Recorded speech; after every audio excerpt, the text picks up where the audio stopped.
पहाटे कूस बदलून हात लांबवला तर उशी हातात आली. याचा अर्थ सौ सकाळीच उठली होती. दिवसाची सुरुवात रोमॅन्टिक झाली म्हणजे छान वाटतं. सौ कुठे असेल असा विचार करत असतानाच स्वयंपाकघरातून खमंग वास आला. मी स्वयंपाकघरात आलो. सौ ओट्यावर गरमागरम पराठे करत होती. मी मागून जाऊन तिच्या गळ्यात हात टाकले. तशी मला झिडकारत ती म्हणाली, पुरे हो, मुलांना उठवा, शाळा आहे त्यांना. म्हातारपणी कसला रोमांस करताय. मीही अजूनही त्याच मूडमध्ये होतो. मी बोलून गेलो, अगं म्हातारपण शरीराचं असतं. तू म्हातारी शरीरानं झाली आहेस, पण मनात तरुण राहा ना. ओ मेरी जोहरे जबी तुझे मालूम नहीं, तू अभी तक है हसी और मैं जवा. अगं यंग फॉर एव्हर थेरपी करून तर बघ. तर तुम्ही आहात सदाबहार तरुण आणि रोमॅन्टिक. मी तर झालेच ना म्हातारी आणि सौंदर्यही गेलं लयाला. संसाराचा रामगाड्यात पिचते मी. तरुण आणि सुंदर कशी राहणार होते. आणि ही कुठली थेरपी काढली आहे. रोमॅन्टिक बनायची की तरुण दिसायची. अगं हा फॉर्म्युला ट्राय करून बघ. एकदम बार्बी डॉलसारखी सुंदर आणि आकर्षक दिसायला लागशील. मी तिला मिठीत घेत म्हटलं. तेवढ्यात मुलं उठून स्वयंपाकघरात आली. आम्हाला तशा अवस्थेत बघून गोंधळली. मी सुद्धा सौला सोडून बाथरूममध्ये गिझर ऑन करायला धावलो. बायकांना कोणी मावशी किंवा म्हातारी म्हटलेलं अजिबात खपत नाही. चुकून रिक्षावाल्यानं किंवा भाजीवाल्यानं असा उल्लेख केला तर त्याची धडगत नसते. पण सौने स्वतःचा उल्लेख म्हातारी असा केला तेव्हा मात्र मला खूपच आश्चर्य वाटलं. तिला दिलासा द्यावा म्हणून मी म्हटलं, तू फॉर एव्हर यंग दिसलं पाहिजे. म्हणजे वय वाढलं तरी ते तिथंच थांबलं आहे असं वाटलं पाहिजे. मग बघ तू सुद्धा रोमॅन्टिक गाणी गायला लागशील. पण आता वाढलेलं वय कमी कसं दिसणार. घरातली कामं संपली तर ना इतर काही करता येईल. तुम्ही तर मला सतत स्वयंपाकघरातच अडकून ठेवलं. लग्नाला 15 वर्ष होत आहेत आणि मी 50ची दिसायला लागले. शरीर बघा केवढं थुलथुलीत झालं आहे. वाढलेला पोटाचा घेर दाखवत सौ म्हणाली. मी बोलून गेलो, थोडं वॉकिंग, जॉगिंग, एक्सरसाइज वगैरे करून आपली फिगर मेंटेन केली पाहिजे. स्वतःच्या आरोग्याचा विचार कर राणी. बघ कशी छान गोजीरवाण्या भावलीसारखी दिसायला लागशील. मी तर म्हणतो आजपासून आपण सुरू करूयात यंग फॉर एव्हरचं युद्ध. मी काय म्हणतोय ते सौच्या मेंदूत कितपत शिरलं मला समजलं नाही. पण तिला एवढं मात्र पक्क समजलं की तिला बुढिया नाही गुडिया दिसायचं आहे. अगदी बॉर्बी डॉलसारखं सुंदर. मग त्यासाठी कितीही श्रम करायची, कष्ट करायची तिची तयारी होती.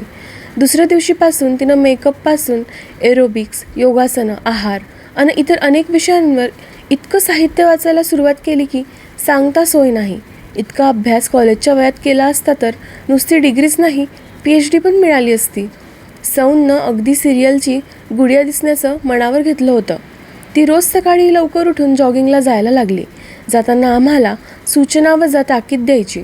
गॅसवर कुकरमध्ये डाळ शिजते, 2 शिट्या झाल्या की गॅस बंद करा. मुलांना उठवून दूध द्या, नाश्ता द्या. मी मुलांना उठवतोय तेवढ्या 2च्या ऐवजी 4-5 शिट्या होऊन जायच्या. मुलांना आंघोळी घालवतोय तोवर दूध उतू जायचं.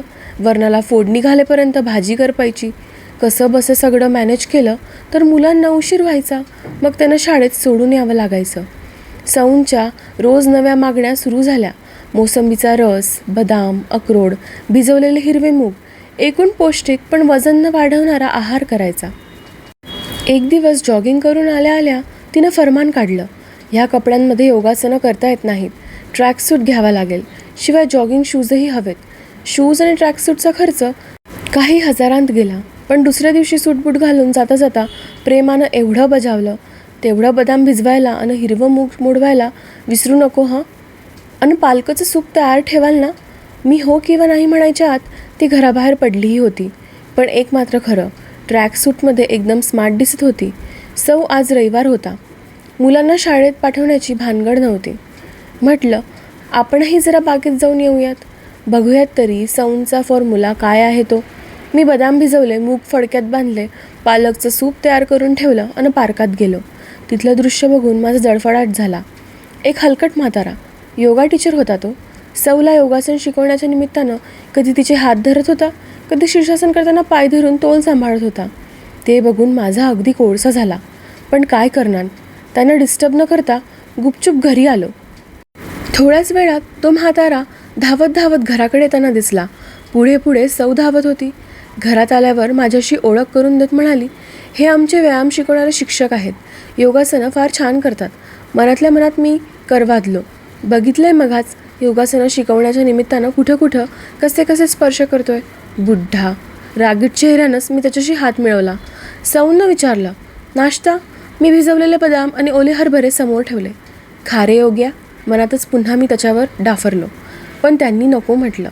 तोंडात दातच नव्हते, काय खाणार. तो गेला तसा मी बायकोवर राग काढला.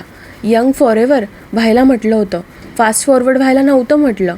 तू तर त्या म्हाताऱ्यासोबत योग करायला निघालीस. तो म्हातारा काही तरुण होणार नाही आहे. आपल्या रोमॅन्सचे मात्र 12 वाजतील. माझा संताप सुरूच होता, पण सौ पाय आपटत आत निघून गेली. तीही रागावली होती. मग तिचा राग घालवायची युक्ती मला शोधावी लागली. पण एक खरं, सौ दिवसेंदिवस खरंच तरुण दिसायला लागली होती. मी मात्र स्वयंपाकघर आणि घरातली इतर तंत्र सांभाळत फार म्हातारा होऊ लागलो होतो. त्या म्हातारा योगा टीचरचा तर असा राग यायचा, पण तो राग व्यक्तही करता येत नव्हता. दिवसभर ऑफिसातून दमून भागून यायचं. जाण्यापूर्वी आणि आल्यावर स्वयंपाक, मुलांचं सगळं, बायकोचं डाएट वगैरे आटोपून थकलेला मी रात्री जरा रोमॅन्सच्या मूडमध्ये आलो की बायको मला दूर ढकलून म्हणायची, झोपू द्या ना, सकाळी लवकर उठायचं आहे. बुढियाची गुडिया व्हायला हवं आहे ना मी तुम्हाला. तुमच्यासाठी केवढा त्रास सोसते बघा. मी मुकाट्यानं सगळा रोमांस विसरून कूस बदलून झोपी जायचो. त्या दिवशी ऑफिसातून निघाल्यापासून सौच्या फोनची वाट बघत होतो. पूर्वी तर लगेच तिचा फोन यायचा, किती वेळात पोहोचताय, चहा ठेवू ना की थोड्या वेळानं ठेवू. मला थोडी काळजी वाटू लागली. तेवढ्यात फोन वाजलाच. मी आनंदाने सौ फोनवर हुकूम देत होती, घरी पोहोचल्यावर आधी डाळ कुकरला लावा. 2 भाज्या ओट्यावर धुवून ठेवलेल्या आहेत, तेवढ्या चिरून फोडणीला घाला. मी जिममध्ये आहे, आजच सुरू केलं आहे जिम. घरी पोचायला उशीर लागेल. मला स्वतःचाच राग आला. सकाळी योग जॉगिंग कमी होतं की म्हणून आता हे जिम सुरू केलं आहे. कुठून सौला बुढिया म्हटलं आणि कुठून तिला गुडिया बनायला सांगितलं, असं झालं मला. पण पुन्हा जरा शांतपणे विचार केला, तीसुद्धा माझे पांढरे केस लपावेत म्हणून दर आठवड्याला मला मेहंदी लावून देतेस ना. माझ्या चेहऱ्यावरच्या सुरकुत्या कमी व्हाव्यात म्हणून न जाणो कुठले कुठले पॅक तयार करून मला चेहऱ्यावर लावून देत असते ना. मग स्वयंपाक आटोपून मुलांना जेवायला घातलं आणि सौची वाट बघत होतो. तोवर दाराची घंटी वाजली. दारात सौ उभी होती. तिच्याकडे बघताना माझे विस्फारलेले डोळे मिटेनात की वाचलेले तोंड बंद होईना. सौ चक्क स्लीवलेस टी शर्ट आणि शॉर्ट्समध्ये होती. असे काय बघताय? जिम ट्रेनरनंच सांगितलं होतं असा पोशाख घ्यायला. जिममध्ये तोच लागतो. कपडे तोकडे होते, पण खर्च मात्र त्यावर भरपूरच झाला होता. एकूणच यंग फॉरेव्हरमध्ये खर्च भरमसाठ वाढला होता हे खरं. सकाळच्या जोडीनं सायंकाळचं घरकामही आता माझ्याच गळ्यात आलं होतं. मुलं मात्र बिचारी खूपच कॉपरेट करत होती. त्या दिवशी विचार केला, ऑफिसातून थोडं लवकर निघून सौच्या जिममध्ये डोकावून यावं. तिथे पोहोचलो तेव्हा तिथलं वातावरण बघून माझा पाराच चढला. सौ ट्रेडमिलवर धावत होती आणि इतर पुरुष आपला व्यायाम थांबवून नेत्रसुख घेत होते. सौची बांधेसूत सेक्सी फिगर अधाशासारख्या नजरेने बघत होते. तिथला ट्रेनरसुद्धा डंबेल्स आणि बेंच प्रेस वगैरे व्यायाम करवताना इथं तिथं हात लावण्यासाठी संधी शोधत नव्हता. मी काही न बोलता तिथून निघणार होतो. तेवढ्यात सौचं लक्ष माझ्याकडे गेलं. तिथं सगळ्यांशी माझी ओळख करून दिली. घरी आल्यावर मी माझा सगळा संताप व्यक्त केला. तुला यंग फॉरेव्हर करता करता मी पण फार म्हातारा आणि बॅकवर्ड झालो आहे. सांभाळ आपली मुलं आणि संसार. फार दुर्लक्ष होतं सर्वांकडे. सुटलेलं शरीर आटोक्यात येईल. वाढलेल्या वजनामुळे व्याधी निर्माण होतात, त्या होऊ नये आणि मनही प्रसन्न राहावं म्हणून ही थेरपी फॉलो कर म्हटलं तर तू तोकडे आखूड कपडे घालून फिरायला लागली. कसली कसली माणसं कसे आणि कुठे स्पर्श करतात, का सहन करतेस हे सगळं? माझी काळजी सौला कळलीच नाही. तिला वाटलं आम्ही तिच्यावर जळतोय. ईर्ष्या वाढते मला. तीही भडकली आणि मलाच काही बाई बोलली. सौ हल्ली खरंच छान सरसडीत झाली होती. घोटीव बांधा आणि मूडचं देखणं रूप यामुळे खूपच सुंदर दिसू लागली होती.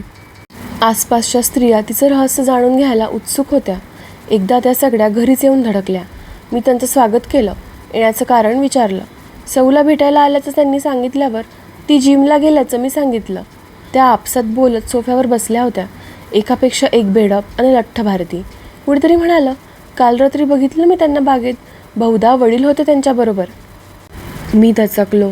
काल रात्री आम्ही दोघं बागेत फिरत होतो. मी सौचा बाप दिसत होतो. संताप झाला.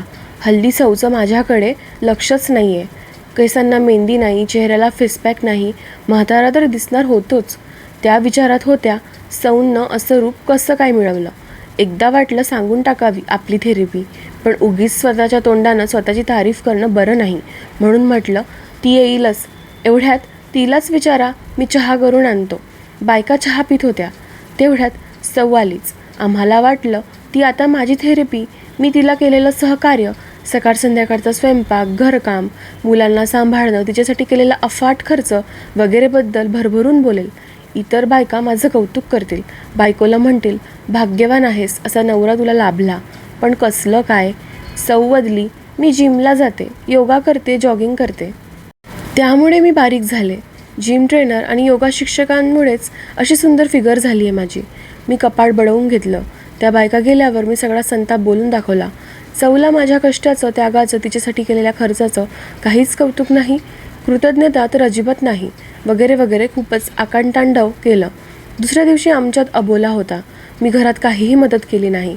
ऑफिसातून घरी परतताना मी एका बागेत बसलो. शांतपणे विचार केला. संसार रथाची दोघी चाकं एकसारखी असायला हवी. एक चाक जीर्णशीर्ण, दुसरं नवं कोरं. गाडी कशी चालेल? बायकोची काळजी घेता घेता आपलीही काळजी घ्यायला हवी. आता यंग फॉरएव्हर थेरपी स्वतःवर अप्लाय करायची. डोकं आता बऱ्यापैकी शांत झालं होतं. रात्री सौनं बनवलेलं जेवण जेवून मी अंथरुणावर येऊन झोपलो. सौला वाटलं मी रागात आहे. ती जवळ येऊन म्हणाली, तुमच्या रोमन्सला काय झालं आहे? तुम्ही पण आता यंग फॉरएव्हर थेरपी अंमलात आणा ना. तेच ठरवलं आहे. घरकाम दोघं मिळून करूयात. एकत्रच जिम, योगा, जॉगिंग करू. मुलांना दोघं मिळून सांभाळू आणि दोघंही तरुण दिसू. आता मला झोपू दे. सकाळी लवकर उठायचं आहे. आणि हो, रात्रीचं बदाम आणि हरभरे भिजवून ठेव. मूगही मोडायला हवेत.